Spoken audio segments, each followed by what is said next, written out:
如果我告訴你，40多年前，蘇聯曾經在金星發現了一種會移動的生物，你會相信嗎？先別急着搖頭，因為直到今天，仍然有很多人堅信這件事是真的。不僅如此，圍繞着蘇聯的金星探測任務，幾十年來還流傳着各種各樣的傳聞。有人說，他們在金星聽到了來自地獄的慘叫；有人說，他們拍到了外星文明留下的建築；還有人說，真正拍攝到的照片從來沒有全部公開。甚至還有一種說法認為，正因為蘇聯發現了某些不能公開的東西，所以人類後來才突然放棄了登陸金星。那麼問題來了，這些故事到底是真的嗎？今天我們不急着下結論，我們先回到1982年，看看当年到底發生了什麼。1982年3月，蘇聯發射了一艘探測器，它的名字叫金星13號。這是整個蘇聯金星計劃中最成功的一次任務。經過4個多月飛行，它穿過了金星厚厚的大氣層，然後穩穩降落在金星表面。這是一個連今天都極其困难的壯舉，因為那裡並不是普通的高溫，而是接近460攝氏度。如果把烤箱開到250度，已經足夠烤熟一隻雞。而金星比它還高出將近200度。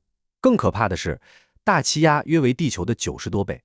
按理說，在這樣的環境裡，任何電子設備都撐不了多久。可金星13號卻堅持工作了127分鐘，直到今天，這依然是金星着陸器工作的世界紀錄。而也正是在這127分鐘裡，它拍下了一系列後來轟動世界的照片。有這麼一張照片，你看，角落裡的一個奇怪東西。最開始沒有多少人在意，因為照片質量並不高。直到2012年，一位曾參與蘇聯金星計劃的俄羅斯科學家重新分析這些老照片時，突然提出了一個大膽的觀點。他說，這些照片裡可能出現了生命。消息一出，立即轟動全球，各種媒體開始報道。有人把它稱作金星蠍子，有人說像一隻螃蟹，還有人認為那是一種會緩慢移動的未知生物。原因就在於同一地點拍攝的幾張照片中，這個黑色物體的位置好像發生了变化。如果你只看那些被圈出來的圖片，確實很容易產生一種感覺，它好像真的動了。於是，一個越來越離奇的故事開始在互聯網傳播。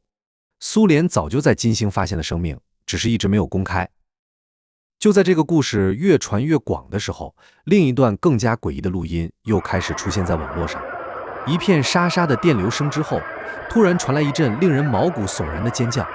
發布者聲稱，這是蘇聯探測器在金星錄到的聲音，還有人給它起了一個更加吸引眼球的名字——來自地獄的慘叫。因為很多宗教文化裡都把金星描繪成一顆被烈火包圍的星球，於是這段錄音很快就和地獄聯繫在了一起。有人相信這是高溫地獄裡的靈魂。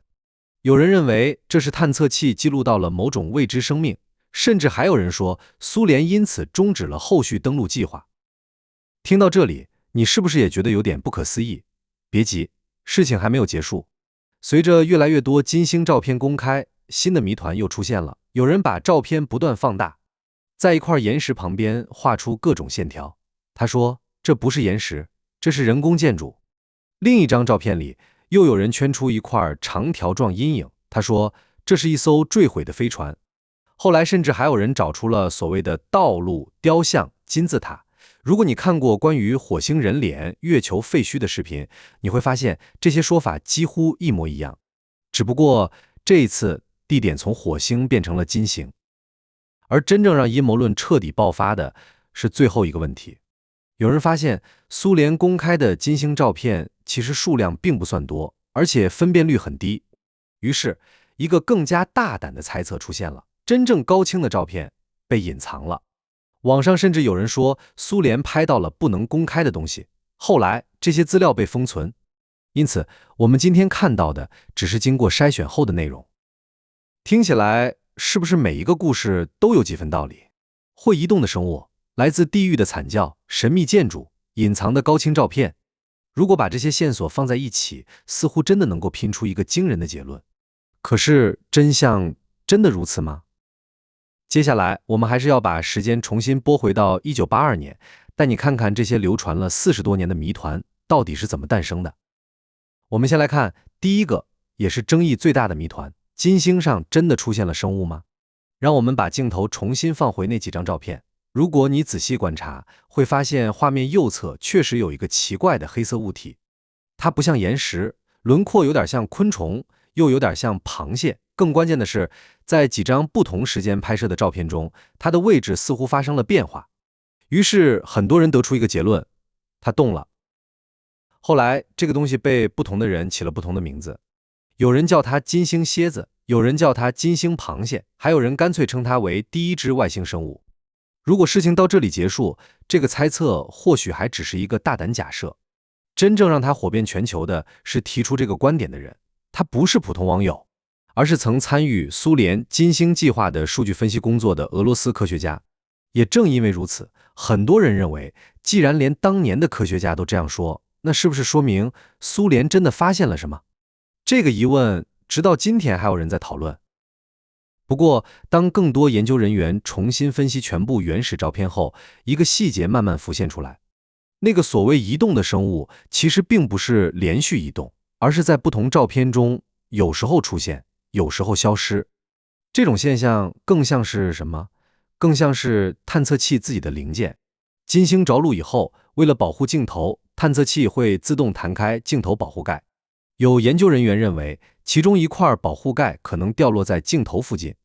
隨着拍攝角度、曝光方式和數據拼接的變化，它在不同照片裡的形狀也发生了變化。於是，人眼開始自動把它識別成了一隻動物。心理學把這種現象叫做空想性錯視。換句話說，截至今天，沒有任何證據能夠證明那是一種生命，但同樣也沒有任何證據證明當年的科學家是在故意造假。他只是提出了一種解釋，只是後來這種解釋被互聯網越傳越神。第二個謎團比照片更嚇人，金星真的傳回了地獄的慘叫嗎？如果你去視頻網站搜索，你會發現不少作品都會放出一段錄音，先是持續不斷的電流噪聲，緊接着一陣尖銳淒厲的慘叫突然出現。很多視頻都會告訴你，這是蘇聯探測器在金星錄到的聲音。第一次聽確實很瘆人，但問題來了，金星探測器當時真的有能力錄音嗎？答案是沒有很多人想象的那麼簡單。首先，當年的金星系列任務主要目標是測量溫度、氣壓、風速、大氣成分以及地表情況。部分任務確實搭載了能夠感知振動或風噪的儀器，因此科学家可以把这些數據轉換成可供人耳收聽的聲音效果。注意，是轉換，並不是像我們今天用手機一樣，直接把環境裡的聲音錄下來。而網上流傳最廣的那段所謂地獄慘叫，後來被很多人追查來源，卻始終找不到任何蘇聯官方資料，既沒有任務編號，也沒有實驗記錄，更沒有原始磁帶。它更像是在互聯網傳播過程中被後期配上的恐怖音效。也就是說，真正來自金星的數據是有的，但那種令人毛骨悚然的慘叫，目前沒有任何可靠證據能夠證明它真的來自金星。接下來是國外傳播非常廣的一個話題：金星真的存在城市和飛船嗎？很多人喜歡把金星照片不斷放大，然後圈出一塊岩石，告訴你這是建築，再圈出另一塊陰影，說這是飛船，甚至有人畫出道路、雕像、金字塔。如果你第一次看，確實容易被帶進去。可是當你把完整照片放回去，再結合現場環境，你會發現一個共同特點：這些所謂的建築，沒有一座能夠在不同角度重複出現，沒有任何規則排列，沒有幾何結構，更沒有連續延伸。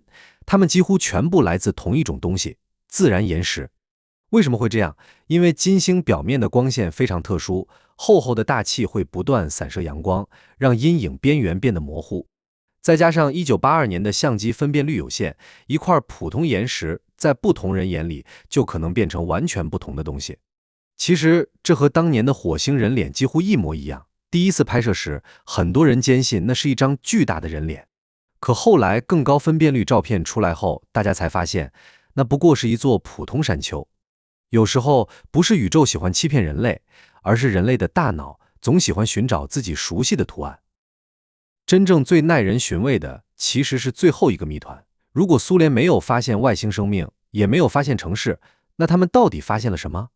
而這個答案遠比任何陰謀論都更加震撼。因為他們發現的不是外星文明，而是一顆星球的命運。如果把時間撥回到1960年代，讓科學家投票，太陽系裡哪顆行星最有可能存在生命？很多人投的並不是火星，而是金星。為什麼？因為在那個年代，人類幾乎什麼都不知道，望遠鏡只能看到一層厚厚的白色雲層，沒人知道下面是什麼。有人猜那裡有海洋，有人猜那裡覆蓋着茂密森林，甚至還有人認為那可能是一顆比地球更加年輕、更有生命力的星球。可是蘇聯一次又一次探測之後，這個美好的幻想被徹底打碎了。他們測得金星地表溫度接近460攝氏度，這個溫度意味着什麼？很多人覺得460度好像只是一個數字，可如果換一種說法，你可能會更有感覺。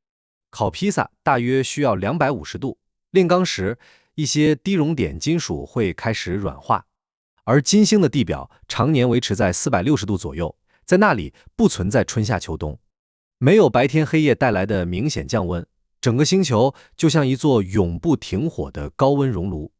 接着，探測器又測出了另一個驚人的數据：金星表面的大氣壓大約是地球的90多倍。如果你潛過水，可以想象一下，人類在幾十米深的海底就已經需要專業裝備，而金星地表承受的壓力相當於接近900米深海。探測器每多堅持1分鐘，都是對材料、電子元件和密封技術的極限挑戰。然後他们又發現，金星的大氣幾乎全部由二氧化碳組成，天空中漂浮着硫酸雲，地表幾乎沒有液態水。至此，人類終於知道，金星不是另一個地球，它是太陽系中最極端的岩石行星之一。可是，故事到這裡並沒有結束，反而一個更大的謎團出現了。科學家開始意識到一件奇怪的事情：金星和地球真的太像了。它們大小接近，質量接近，密度接近，組成成分也十分相似。如果把2顆行星放在一起，它們幾乎像一對雙胞胎。那麼問題來了，為什麼地球變成了今天這樣，而金星卻變成了一座煉獄？它究竟經歷了什麼？這些答案關係的不僅是金星，更關係到我們腳下這顆藍色星球。所以，當我們回頭再看那些流傳了幾十年的傳聞，它們確實很吸引人。但如果因此忽略了蘇聯真正帶回來的科學發現，反而有些可惜。因為真正值得震撼的，不是金星上有沒有外星文明，而是人類第一次親眼看見一顆曾被寄予無限希望的地球孿生兄弟，竟然變成了太陽系最可怕的世界。好了，今天就到這裡。這裡是宇宙之思，宇宙很大，人類很小，但是探索星辰大海，我們從未停步。